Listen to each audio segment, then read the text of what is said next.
They're trying to disrupt our coordination, Park realized. If they can infect the command crew, they can turn our fleet against itself.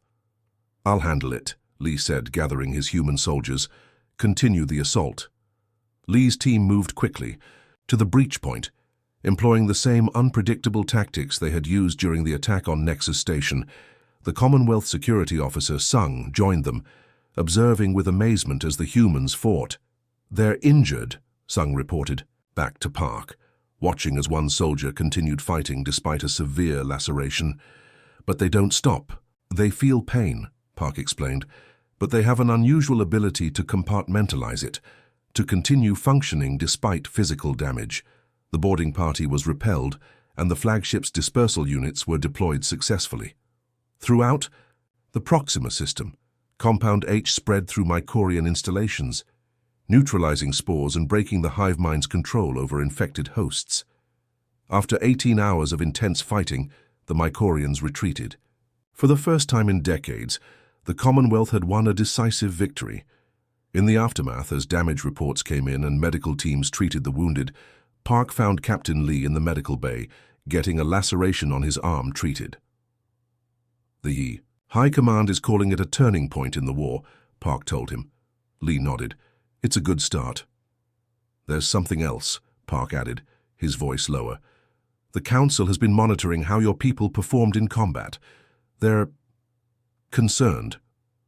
About what? Your adaptability, your unpredictability, your pain tolerance, your capacity for violence when necessary. Park paused. Some are beginning to wonder if humans might eventually pose a greater threat than the Mycorians. Lee laughed, then winced. As the medic sealed his wound, today we're dangerous allies. Tomorrow we're potential enemies? Success always brings its own challenges, Park said, echoing Lee's words from before the battle. But for now we celebrate. The Mycorians are retreating from 3 systems already. Your people have changed everything. As Park left, Lee stared at his bandaged arm, thinking about how quickly humans had gone from an unknown species to a decisive factor in a galactic war. He wondered what that would mean for Earth's future among the stars. News of the victory at Proxima spread rapidly throughout the Commonwealth. Within days, 3 more systems had been reclaimed using the same combination of Compound H and unpredictable human battle tactics. For the first time in generations, the Mycorian threat was retreating rather than advancing. On Nexus Station, the human delegation found themselves treated with a mixture of admiration, gratitude, and subtle wariness. Commonwealth citizens would stop to thank them in corridors, while military officers studied them with calculating eyes. 6 weeks after the Proxima victory, the Commonwealth Council called a special session. Dr. Kim and Captain Lee were invited to attend, an unprecedented honor for representatives of a non-member species. The council chamber was impressive, a vast circular room with seating for representatives of thousands of species. Dr. Kim felt small as she and Lee were escorted to seats near the center. Around them, beings of incredible diversity watched with curious eyes, tentacles, sensory clusters, and other perceptual organs neither human could name. "Welcome," said Nari, the council leader, her silver skin gleaming under the chamber's lights. "We gather today to discuss recent developments in our conflict with the Mycorians and other matters of importance to the Commonwealth's future." The first hours were devoted to reports from military commanders. The counter-offensive was proceeding better than anyone had expected. 7 systems reclaimed, thousands of formerly infected beings freed from Mycorian control. Spore production facilities destroyed or captured. This success would not have been possible without the contributions of our human allies, acknowledged the military commander. Both their biological uniqueness and their tactical innovations have proven decisive. Dr. Kim felt a swell of pride. Earth, barely aware of the wider galaxy months ago, had contributed significantly to turning the tide of a cosmic war. The mood shifted when Park took the floor. "Honorable Council, while we celebrate these victories, we must address the question that many are asking, what comes next for humanity's relationship with the Commonwealth?" Murmurs spread through the chamber. Park continued. The humans have proven themselves valuable allies. They've sacrificed alongside us, bled with us, fought for systems they had never heard of before meeting us. The question before this council is whether to offer them full Commonwealth membership. The chamber erupted in discussion. Many representatives spoke in favor of bringing Earth into the Commonwealth immediately. Others expressed concerns. Their technology is primitive, noted one representative, a floating collection of interconnected crystals. They would require centuries of development to fully integrate with Commonwealth systems. Their biology makes them immune to Mycorian control, but also makes them potential carriers of pathogens dangerous to many Commonwealth species, observed another, a gaseous entity contained in a transparent shell. Most concerning were the security implications voiced by a tall insectoid being. We've all seen the combat recordings. Their unpredictability, their pain tolerance, their capacity for both logical planning and chaotic adaptation, these are the very qualities that make them effective against the Mycorians. But they also make humans potentially dangerous to the stability of the Commonwealth. From their seats, Dr. Kim and Captain Lee exchanged glances. They had expected some resistance, but not to be openly discussed as a potential threat. Finally, Lee stood and requested permission to address the council. After a moment's hesitation, Nari granted it. Honored representatives, Lee began, his voice steady despite the thousands of alien eyes upon him. I understand your concerns. Humans are new to you. Unknown elements are always cause for caution. He paused, looking around the chamber. But consider this. We came here to help when you asked, knowing nothing about your war or the larger galaxy. We volunteered to fight for people we'd never met, for worlds we'd never seen. We did this not because we had to, but because it was right. And yes, he continued, humans can be unpredictable, we can be chaotic, but we can also be kind, creative, and cooperative. The same adaptability that makes us effective in battle allows us to bridge differences, to form connections, to find common ground with others unlike ourselves. Dr. Kim stood to join him. Our history on Earth hasn't always been peaceful, she admitted. We've fought wars, made terrible mistakes, but we've also built great things together, created art and music, developed medicine and science to improve lives. We're still learning, still growing as a species, and we'd like to continue that growth as part of the wider galactic community. The chamber was silent when they finished speaking. Then Park stood. The humans speak truth about themselves, both the concerning parts and the hopeful ones, he said. I propose a compromise. Earth will be offered associate membership in the Commonwealth, with a path to full membership over time. And to ensure mutual understanding develops properly, I suggest we establish a diplomatic exchange program. Commonwealth representatives will live on Earth, and humans will continue serving throughout Commonwealth space. The debate continued for hours, but eventually, the Council approved Park's proposal. Earth would join the galactic community gradually, allowing both sides time to adjust to each other. As they left the Council chamber, Lee nudged Dr. Kim.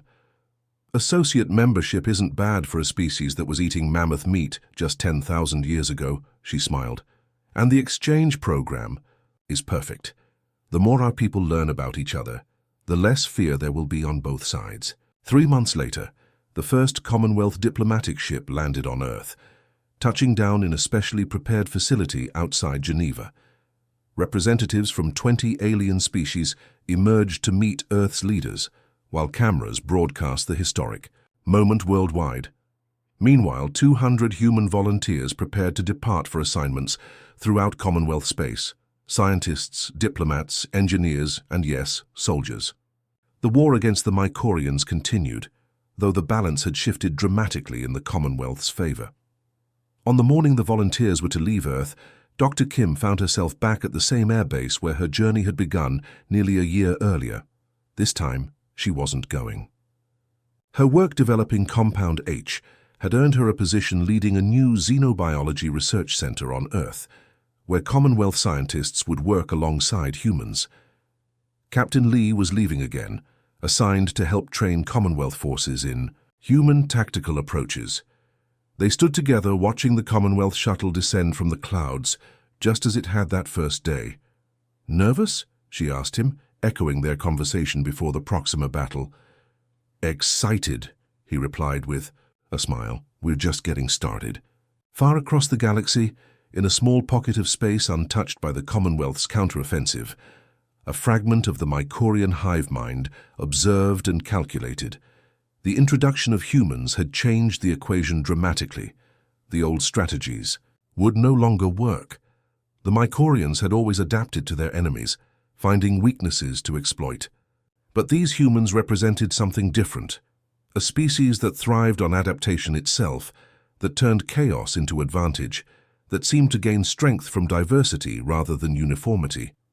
Perhaps the hive mind considered the true evolution of the galaxy required both the ordered cooperation of the Commonwealth and the creative chaos of humanity.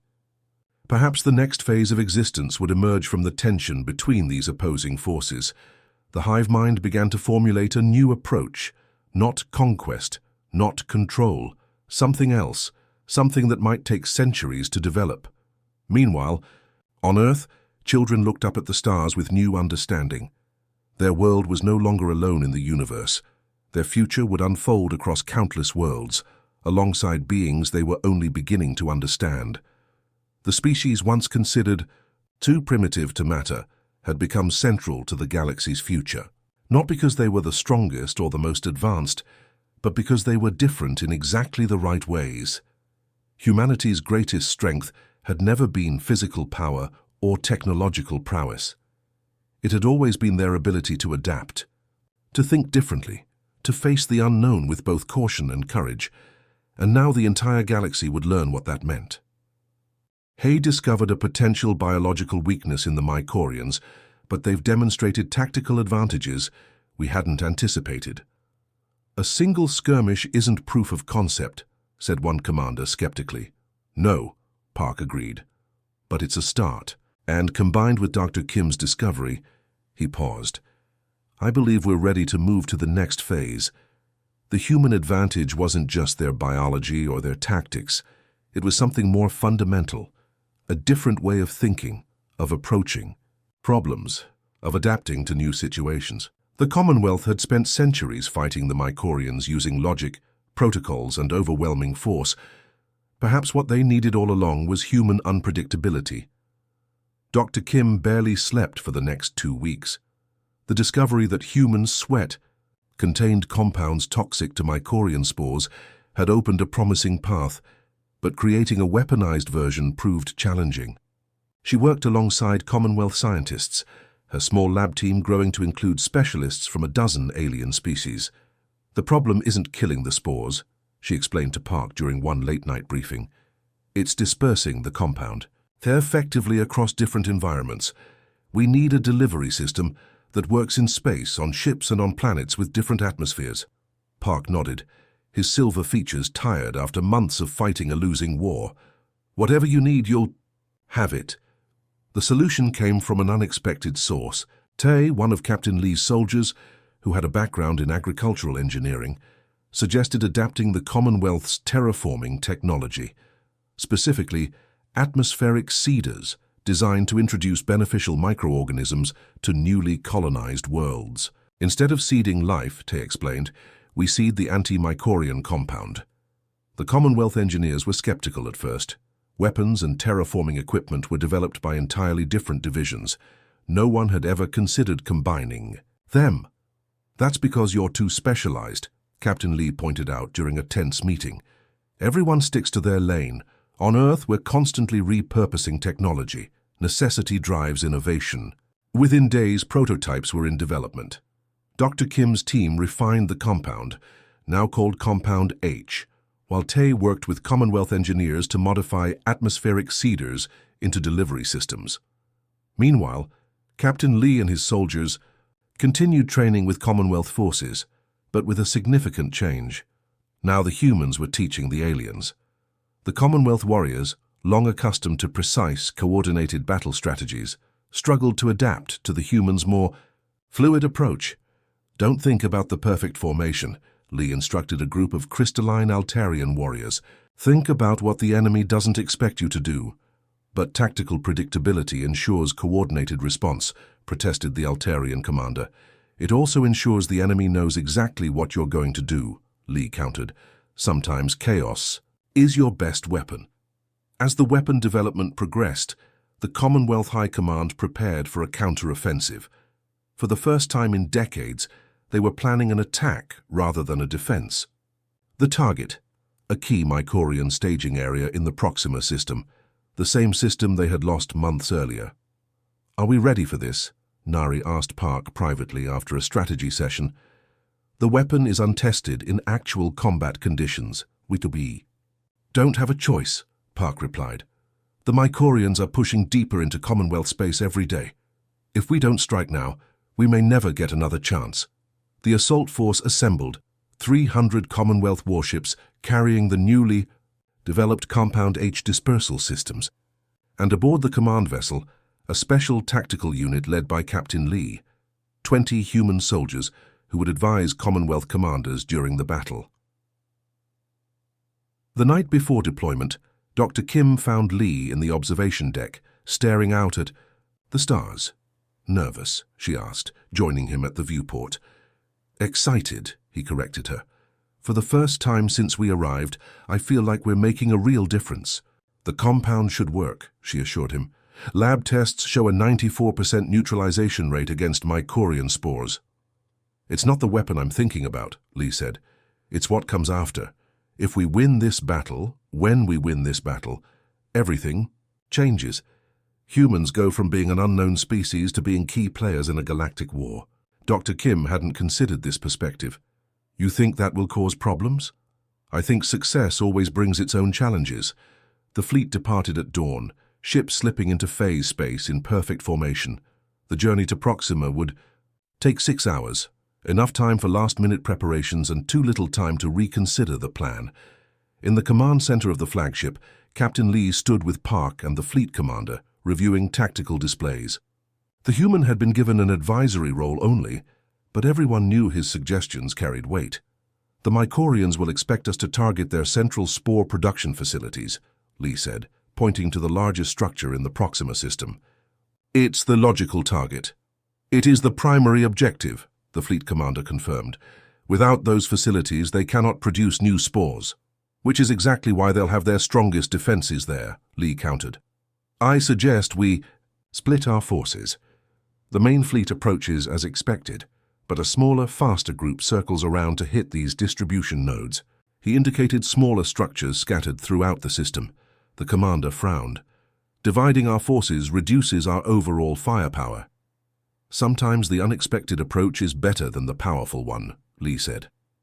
After some debate, the commander agreed to modify the plan.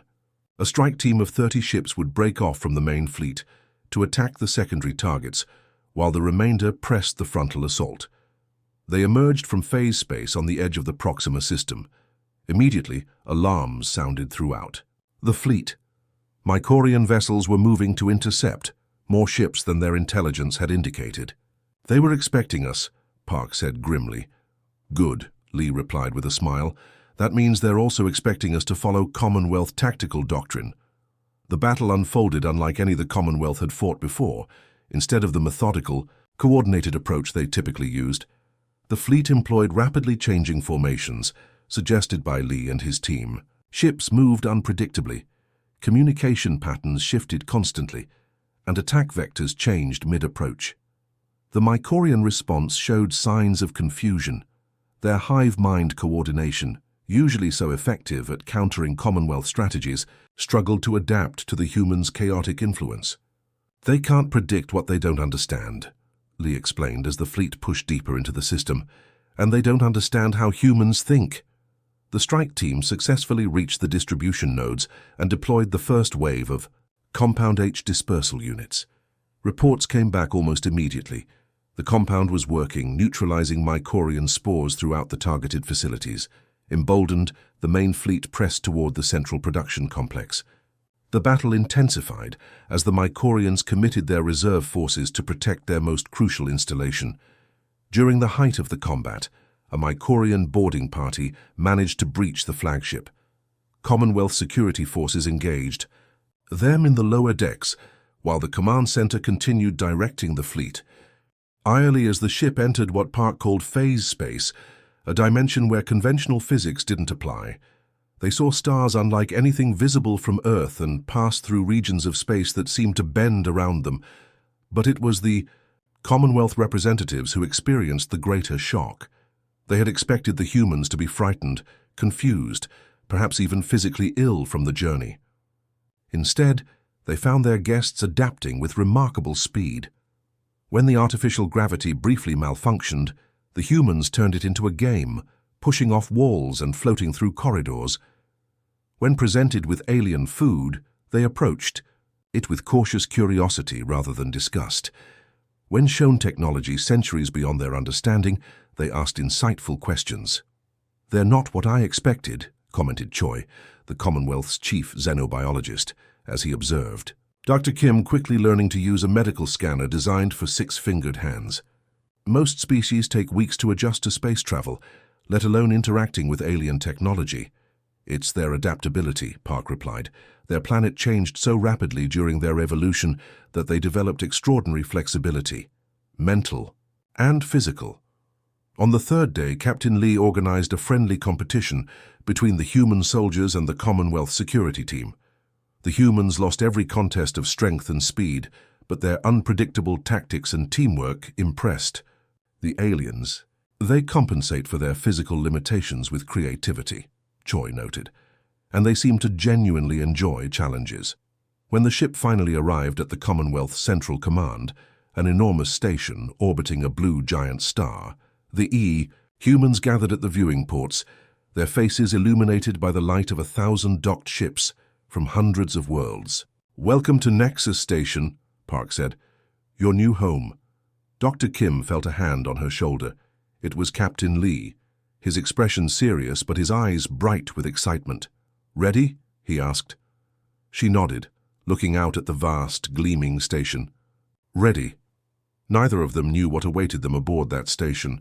They couldn't know that within days their presence would completely change the Commonwealth's approach to the war. They couldn't imagine how the unique human perspective would shock their alien allies, or how quickly they would be tested in combat. They only knew that humanity had taken its first real step into the galaxy, and there was no going back. The testing began immediately after the humans settled into their quarters on Nexus Station. The Commonwealth scientists were polite but efficient, collecting blood samples, brain scans, and tissue specimens from the volunteers. Dr. Kim found herself both a researcher and a research subject, working alongside alien scientists while also submitting to tests herself. "This is remarkable," said Choi, studying a holographic display of human white blood cells attacking a simulation of mycorian spores. "Your immune system doesn't just fight the infection, it learns from it." Dr. Kim watched the display with fascination. "That's how human immunity works. We adapt to threats. Our bodies remember diseases they've encountered before." "Many species have adaptive immunity," Choi replied, "but yours is unusually aggressive. And the way your neural pathways resist the spore's attempt to establish control." He trailed off, manipulating the hologram to show a human brain resisting mycorian neural infiltration. The tests continued for 2 weeks. The human scientists worked alongside their Commonwealth counterparts, combining their knowledge. Meanwhile, Captain Lee and the military contingent trained with alien warriors, learning to use Commonwealth weapons and defensive systems. The breakthrough came on the 17th day. Dr. Kim was working late in the laboratory when her samples showed something unexpected. The mycorian spores, when exposed to a specific protein in human sweat, began to break down. "Choi," she called out, "look at this." The alien scientist hurried over, his 4 eyes widening as he observed the reaction. "How is this possible?" "I'm not sure yet," Dr. Kim admitted, "but something in our perspiration chemistry seems toxic to the spores." Word spread quickly through the station. The Commonwealth scientists had been searching for a weakness in the mycorian biology for centuries, and now these newcomers might have found one by accident. Park called an emergency meeting of the research team. As they gathered to discuss the discovery, alarm sirens began to wail throughout the station. "Security breach in Sector 7, announced a calm voice over the communication system. "All personnel evacuate immediately. This is not a drill." What's happening?